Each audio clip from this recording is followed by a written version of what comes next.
এরকম করলে তো এরকম সমস্যার সৃষ্টি হবে। ওনারা প্রথমে এটা করে নাই, যেহেতু ভুলটা করে ফেলছে, যে ভুলটা যেহেতু করে ফেলছে তাদের উচিত ছিল তাড়াতাড়ি জনগণের কাছে এটা ইনশিওর করা যে যে কি কি করতে চায়, প্রতিটা পার্টি কি কি করতে চায় তার রেফারেন্ডাম দিয়ে দেয়। যে বাটনের কাছে গেছে একদম বাঙালি আর্মিতে ঢুকতে, তো তোমার নাম কি? বলে রুহুল আমিন হাওলাদার। বলে আমি 14 বছর নৌকি করে আমি হাবিলদার, তুমি ঢুকার সময় হাবিলদার। হ্যাঁ, সহকারী সচিব ট্যাক্সি ক্যাব চালায়, সহকারী সিনিয়র সচিব বানাই দিলেন।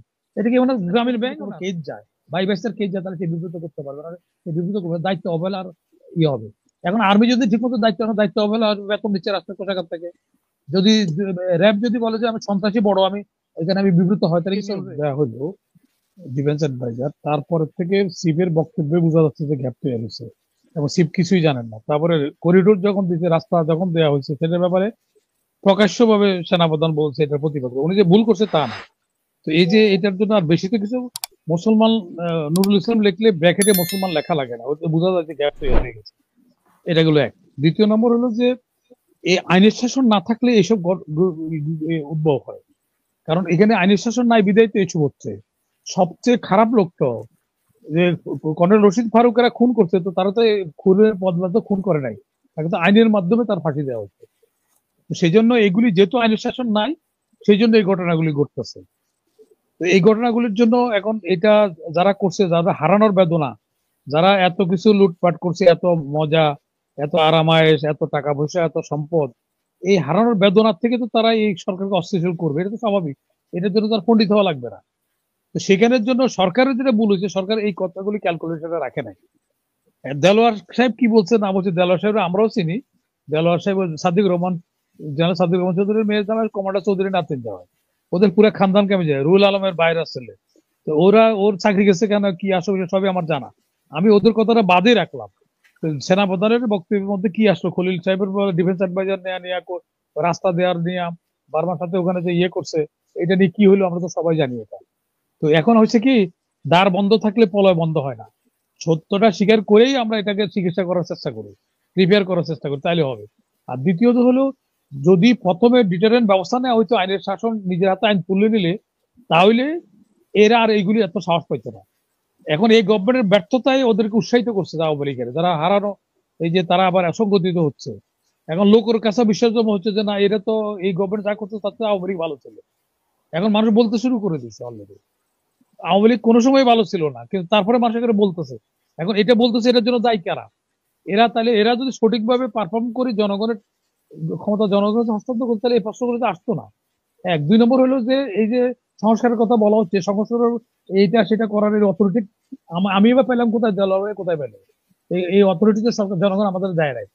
এরা কয়েকটা মুষ্টিমেয় হলো, একটা ফ্র্যাকশন মাত্র, পুরা ছাত্র প্রতিনিধিত্ব এরা করে না।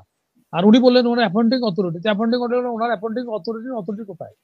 একটা দলিল করতে গেলে বায়া দলিল লাগে। ছাত্ররা ওনাকে অ্যাপয়েন্টমেন্ট দিচ্ছে, সেই অথরিটি তারা কোথায় পেল? তারা কি রেফারেন্ডাম নিচ্ছে? তো সুতরাং এইসব কথা না বলে, জনগণ রাষ্ট্রের মালিক, জনগণের উপরে ছেড়ে দেওয়া হোক, এইসব কিছু না করে ইলেকশনটা সুস্থ করবো। জনগণ রাষ্ট্রের মালিক, সেই জনগণই তো ওনাকে, মানে যদিও না, জনগণ করে নাই তো, এটা ভুল কনসেপ্ট, এটা ভুল ধারণা। কোথায় করছে? কত পার্সেন্ট করছে? সেই পার্সেন্ট কি, যে পার্সেন্ট দেখাও কতজন করছে, সমর্থন করছে? কিন্তু রেফারেন্ডাম নাকি, যে মাপকাঠি কি, ব্যারোমিটারটা কি?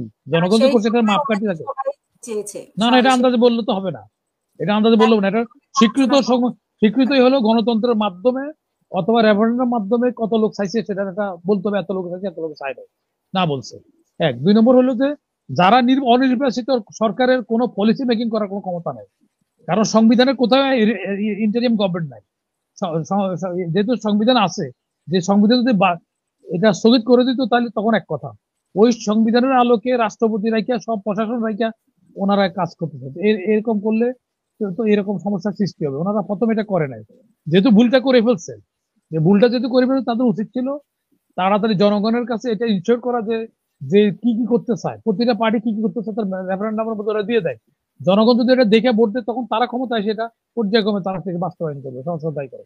আর সংস্কার কোনো একদিনে হয় না, সংস্কার প্রতিনিয়তই করতে হয়। রেনোভেশন প্রতিনিয়ত করবে, নতুন নতুন আইডিয়া। এই যে সিস্টেমের মধ্যে আমরা কথা বলছি এখন, গত বছর এই সিস্টেম থেকে এখন উন্নত সিস্টেম হচ্ছে, আগামী বছর আরো উন্নত হবে। তাহলে আজকে আমি যদি ফিক্স করে দিই যে আজকে আমরা এই যে সিস্টেমের কথা বলছি এটাই থাকবে, তা তো না। এটা দিন দিন যাবে, সময়ের তাগিদে প্রয়োজনে এটা সংস্কার হবে। আর যার সংস্কার সংস্কার যে কমিটি করা হয়েছে, এটা কিসের ভিত্তিতে করা হয়েছে, কিসের কোনো ব্যাপারে অ্যাডভার্টাইজমেন্ট দিচ্ছে, কি ভিত্তিতে, যে কোন ইয়েতে ক্যাটাগরি ইয়েতে তারা দেওয়া হয়েছে, তাদেরকে তো, তারা তো এই দেশের নাগরিক, ডুয়েল ইয়ে, তো তারা কি করে আসে সংস্কার হয়েছে, এই দেশের লোকের সম্পর্ক নেই তাদের, তাদের কোথাও হায়ার করে কয়েকটা লোকেরা নিয়ে আসছে, ওরা কি জানেন ডক্টর কামালের রচিত সংবিধান তার ল সাবজেক্ট না, এর মধ্যে কি হাত বসে আলী আলিরিয়াজ, আলিরিয়াজ এটা তো সাবজেক্ট না, তো সে কি করে করবে, এখন আর তো যে সেই লোক কথা ডাক্তারি জানে না সে কি ডাক্তারি করে অপারেশন করে চলবে? সেই সংস্কার কমিটি বা বলি বা সংস্কার কমিটিটা অবৈধ হবে, ভবিষ্যতে অবৈধ হবে, নির্বাচন সরকার যদি এটা বৈধতা না দেয়, আমি দায়িত্ব রেখে এটা বলছি, এদের সকল কর্মকাণ্ড এগুলোকে টাকা ফেরত দিতে হবে তাদের, রাষ্ট্রের টাকা। আমি এর ইতিপূর্বে একটা কথা বলছি, রাষ্ট্রপতি একটা জুতা কিনছে, ওখানে এমএস ব্রাঞ্চের কাছে বলছে জুতা দিতে, বলছে যে ওটা স্যাংশন আইটেমের মধ্যে নাই, জুতা দিতে পারবো না, আমরা টাকা ফেরত করে ওনার পকেট সেখানে থেকে যে টাকা দিতে। রাষ্ট্রের টাকা খরচ করে যে এই সরকার আবার পরের সরকারের জন্য গাড়ি কিনলো, তো ওইগুলো সব তো অবৈধ হবে, আমি শুধু একটা বললাম, আমি তো কয়টা বলবো, এরা তো অনেক কাজে করতেছে। আচ্ছা, আরেকটা ঘটনা হয়েছে যে হাসিনার অ্যাপ্রুভ করা নদী খনন, নদীর খননের মধ্যে 4,500 কোটি টাকা, এখন বর্ষাকালে নদীর খনন করতে হবে, ওই ওই করছে টেন্ডার ছাড়া, তাও এটা আর্মির গাড়ি বসাই দিচ্ছে আর্মির বদনাম করার জন্য। তো এটা জানে তো, এটা এটা ব্রিগেড স্বাগত কি করে করলো এটা? তো এখানে শোনা যাচ্ছে তাদের আত্মীয় স্বজনের এই ঠিকাদারের মধ্যে জড়িত আছে। তো এখন এটা কত বলবে, বললে ব্যক্তিগত শত্রু হয়ে যায়। আমি তো প্রত্যেকের হাঁড়ির খবর জানি তো, আমি কে কি করতেছে, কি করতে, কার জন্য কি চাকরি করছে, সেটা তো আমরা জানা আছে আমাদের। সুতরাং একটা কথা বললে তো হবে না। এখন এখানে এই গভর্নমেন্টের কোনো পলিসি মেকিং করার কোনো ক্ষমতাই না, এখতিয়ারে নাই, কারণ যেহেতু সংবিধানে এই জন্য নাই কোনো, এই ওনারা যা যা কাজ করছে, স্পেশাল অ্যাসিস্ট্যান্ট নিচে, সিনিয়র সচিব, ওই যে একটা ইয়ে হয়েছে, একদম পাঠান গেছে, পাঠানের কাছে গেছে একদম বাঙালি আর্মিতে ঢুকতে, তো তোমার নাম কি, বলে রুহুল আমিন হাওলাদার, বলে আমি 14 বছর নৌকি করে আমি হাবিলদার, তুই ঢুকার সময় হাবিলদার, হ্যাঁ সহকারী সচিব ট্যাক্সি ক্যাব চালায়, সহকারী সিনিয়র সচিব বানাই দিলেন। এটা কি ওনার গ্রামীণ ব্যাংক ওনার? এটা রাষ্ট্রের টাকা তো, এটা ইয়ে থাকতে হবে কিভাবে নিয়োগ করছে। দিদার ভাই যদি কোনো সরকারি দায়িত্বে থাকে, ওনার প্রাইভেট কোম্পানি, লিমিটেড কোম্পানি, যা খুশি তাই করতে পারবে। যখন ওনাকে কোনো কর্পোরেটের চেয়ারম্যান করলে বা ইয়ে করলে, উনি কি প্রসেস পদ্ধতির মাধ্যমে, অ্যাডভার্টাইজমেন্টের মাধ্যমে তো নিতে হবে, উনি কিভাবে নিলেন এগুলি, যোগ্যতা কি এদের? এবং এদের বাদে এদের অনেকে আছে এখানকার আসামি, এবং মার্ডার কেসের আসামিকেও অ্যাডভাইজার করা হয়েছে, রেশন চুরির দায় চাকরি চুরিতে এদের অ্যাডভাইজার আছে, কি উত্তর দিবেন না দিদার ভাই, কি উত্তর দিবেন? আমি এখন প্রকাশ্যে নাম বলতে চাচ্ছি না, যদি চান আপনি নামও বলে দিতে পারেন, এবং দিদার ভাই নিজেও জানে কাদের এটা, কাদের কথা বলতেছে। তাহলে আর লোক ছিল না যারা দুর্গন্ধ লোক দিয়ে আপনি কি ভালো কাজ করতে পারবেন? এবং এরা এরা এবং হাসিনার সাথে এদের সম্পর্ক আছে, অনেকের অ্যাডভাইজার আছে এখানে, তারা হাসিনাকে প্রতিষ্ঠা করতে চাচ্ছে, এরা তো এসব করবে, এরা তো টেন ফেল করার চেষ্টা করবে। কিন্তু ডক্টর ইউনূস সাহেবের একটা, ওনার কাছে তো আমরা এটা আশা করি না। উনি একজন যেহেতু গ্রহণযোগ্য লোক ছিল, ওনার নিজের গ্রহণযোগ্যতা আগে আসার সময় কত বছর সমর্থন ছিল, এখন কতজন আছে দেখো, এখন রেফারেন্ডাম দিয়ে দেখুন কয়জন ওনারা চাচ্ছে, এখন ওনার তলানিতে চলে আসছে তো ওনার পপুলার। তার উনি কেন পার্টি করবে? উনি সরকারে আছে নিরপেক্ষ লোক দেবে, উনি বিএনপি আওয়ামী লীগ দেখবে কেন? উনি অ্যাটর্নি জেনারেল নিয়ে করেছে, সে হলো বিএনপির আপনার আইন বিষয়ক সম্পাদক, তো সরাসরি উনি কেন নিলেন এটা?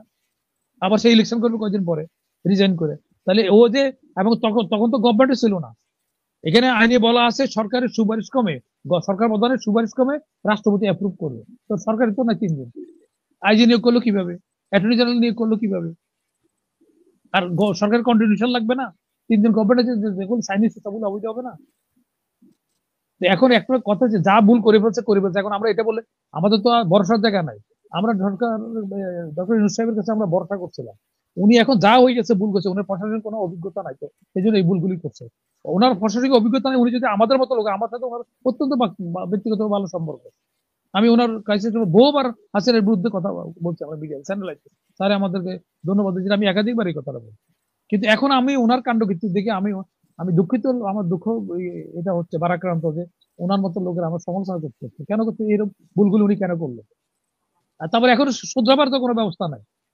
আজকে আজকে যে যারা ঢাকা আছে, এখন তারা শুনে ঢাকাতে যেভাবে ঢাকার যে ব্যবস্থাপনা, কেউ সরকার আছে বলে মনে হচ্ছে, কে যেই যেমন খুশি তেমন করে চলতেছে লোকের নাই। তারপরে সরকারে 1 বছরের মধ্যে 13 মাস হয়েছে, 13 মাসের মধ্যে কোনো মামলা হিয়ারিং করতেছে না জুডিশিয়ারি, জুডিশিয়ারি বেল দেখ ফাঁসি দেখ, হিয়ারিং করবে না কেন? তাহলে এই 1 বছর 1.5 বছর লোকগুলি, এই যদি কেউ বেঘুষের খালাস হয়, তাহলে ওই সময়টা কে দিবে?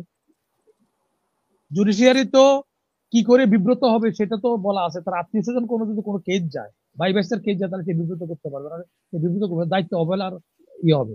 এখন আর্মি যদি ঠিকমতো দায়িত্ব অবহেলা আর বেতন দিচ্ছে রাষ্ট্রের কোষাগার থেকে, যদি র্যাব যদি বলে যে আমি সন্ত্রাসী বড়, আমি এখানে আমি বিব্রত হয়, তাহলে কি চলবে? তো এখন জুডিশিয়ারি কিন্তু কোনো একটা কেসের কোনো হিয়ারিং হচ্ছে না, যদি দোষী থাকে তাদের ফাঁসি দিয়ে দেয়, শুনবেই না, তাহলে বিনা বিচারে এই লোকগুলি তার মধ্যে আটক আছে কিভাবে? কেউ তো কার কাছে যাবে? একটা সুমোটো কত করে একটা সুমোটো করছে না তো।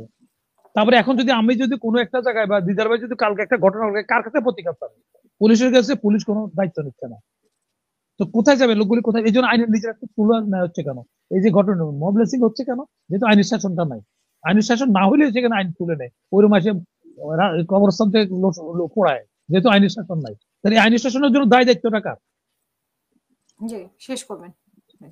তো এখন এর বেশি আর কি বলবো? সবাই তো আমাদের জানা, অনেকে হয়তো আহত হবে কথাগুলি শুনলে, কিন্তু বাস্তবতা তো এটা বলতে তো হবে, কেউ কারণ কাউকে বলতে হবে। তো এখন যে ব্যাপারে যে সবাই কিন্তু ইয়ে হচ্ছে, আমরা এত যোগ্য লোকগুলি আছে, তা 3 দিন কেন সরকার ছিল না? এই জব কে দিবে? 3 দিনের মধ্যে সাইন করছে যে এগুলি, 3 দিন সরকার ছাড়া চলতে পারে একটা রাষ্ট্র? এতে তো বোঝা যাচ্ছে ওনারা কিরকম ক্যাপাবল লোক। এখন এগুলি বললে তো অসুবিধা। ওনারা যদি পার্সোনালি আমার টেলিফোন হইতো, আমি বলতাম স্যার এটা করেন। এখন কি এগুলি অসম্ভব বলে কোনো শব্দ নাই, ডেভিলের অভিধানে আছে, এটা অসম্ভব। সবকিছু সম্ভব, যত মুশকিল তত আসান। কিন্তু সেটা আপনি কি অ্যাড্রেস করতে চাচ্ছেন কিনা, আপনি কি চাচ্ছেন কিনা এটা, আপনি সঠিক টাইমে ইলেকশন করতে চাচ্ছেন কিনা? যদি ডিটারেন্ট ব্যবস্থা নেন, আপনি সেই ধরনের লোক নিয়ে অবশ্যই ইলেকশন করা যায়, ডিউ টাইমে করা যাবে, সব ঠিকভাবে করা যাবে। এতদিন হয়ে গেলে একটা অস্ত্র উদ্ধার করতে পারলো না। এসএসএফের যে এই যে অত্যাধুনিক অস্ত্রগুলি লুট হলো, এই অস্ত্রগুলি মাঠে চলে যাবে, আওয়ামী লীগ মাঠে চলে যাবে, উনি কিভাবে ইলেকশন করে ভোট রক্ষা করবে কিভাবে? তারপর জাতীয় পার্টির লোকে যোগ দিবে, জাতীয় পার্টির সাথে আওয়ামী লীগের একটা আন্ডারস্ট্যান্ডিং হচ্ছে যে আগে তোমরা আমাকে সাহায্য করছো, এখন এদের পার্টিকে ওরা ভোট দিয়ে দিবে, দেওয়ার পরে দেখবে যে বিএনপি আবার সরে গেছে। তাহলে লাভ হবে কি? আর ইলেকশন করলে যদি ক্রেডিবল ইলেকশন না হয়, পার্টিসিপেটরি ইলেকশন না হয়, ইলেকশন করা না করা একই কথা। একই কথা। নামাজ না পড়লে মোষ রাখলো, তার দাড়ি রাখলো, তা যে নামাজ পড়ে তার মোষ রাখলে কি দাড়ি রাখলে কি?